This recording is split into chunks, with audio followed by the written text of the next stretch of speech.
Bienvenue à cette soirée de rupture du jeûne du mois de Ramadan 2018, en ce mardi 12 juin, au pavillon Dauphine à Paris, organisé à l'invitation du Conseil français du culte musulman. En plus de la convivialité, en plus de la commensalité qui nous rassemble ici, le CFCM entend être proactif sur les sujets qui traversent notre société. Aussi, cette soirée est-elle placée sous le sceau des relations judéo-musulmanes. Au-delà des préjugés qui détruisent des liens, mais également au-delà des mythes qui idéalisent, voici un récit apaisé, raisonné dans la mesure du possible d'un bref voyage à l'intérieur de 14 siècles de relations entre juifs et musulmans. L'intention de vouloir retenir de l'histoire, de 15 siècles d'histoire, que la partie positive de la relation est déjà une intention positive. Et je crois que quand on veut construire un dialogue, on doit essayer de reprendre tout ce qui nous a unis. L'histoire est longue, faite de haut et de bas. Et les principes toujours prônés à la fois par le judaïsme et par l'islam résonnent et vibrent ensemble autour d'une valeur commune, la dignité humaine et la protection de l'opprimé.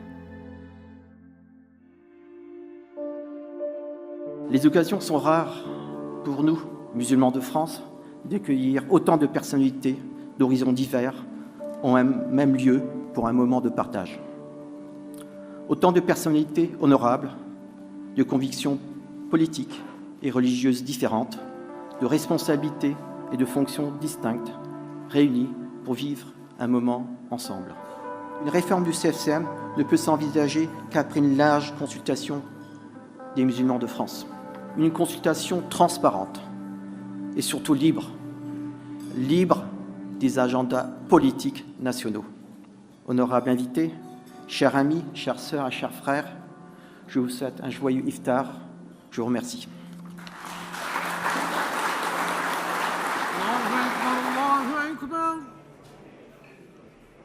Allahu Akbar, Allahu Akbar.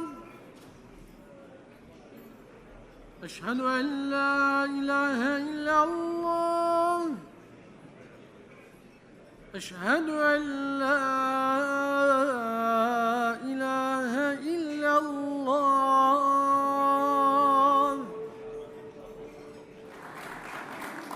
L'hospitalité musulmane est à nul autre pareille.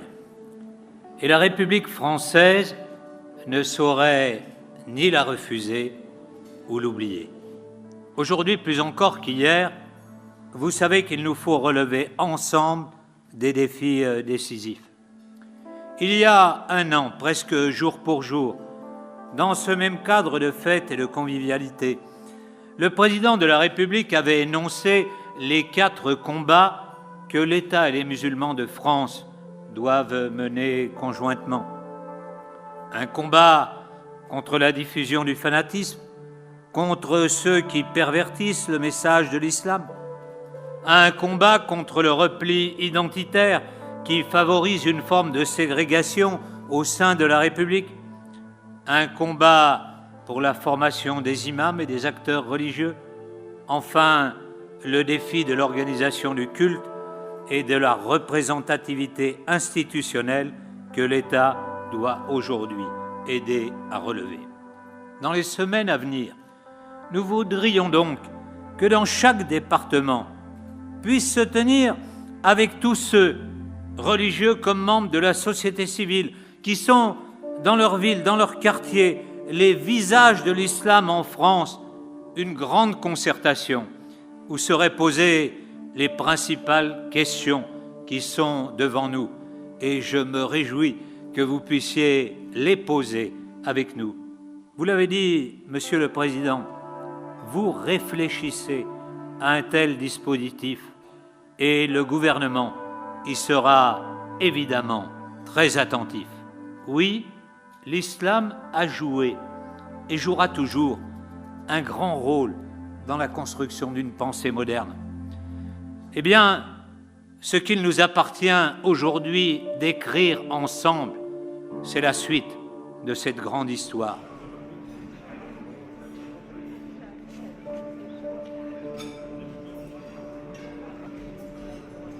Et au fond, si je suis heureux et honoré ce soir d'être invité, c'est à la fois pour profiter avec joie de ce moment de partage et vous dire ma confiance dans ce moment très exigeant que vit notre pays, parce que, au fond, rien de ce qui est impossible ne nous fait peur.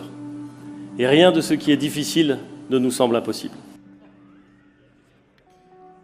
Les musulmans de France sont, comme l'a dit le président Ahmed Ogra, dans un mouvement, non pas de refondation, mais d'amélioration, on va dire, comme ça, hein, d'amélioration, de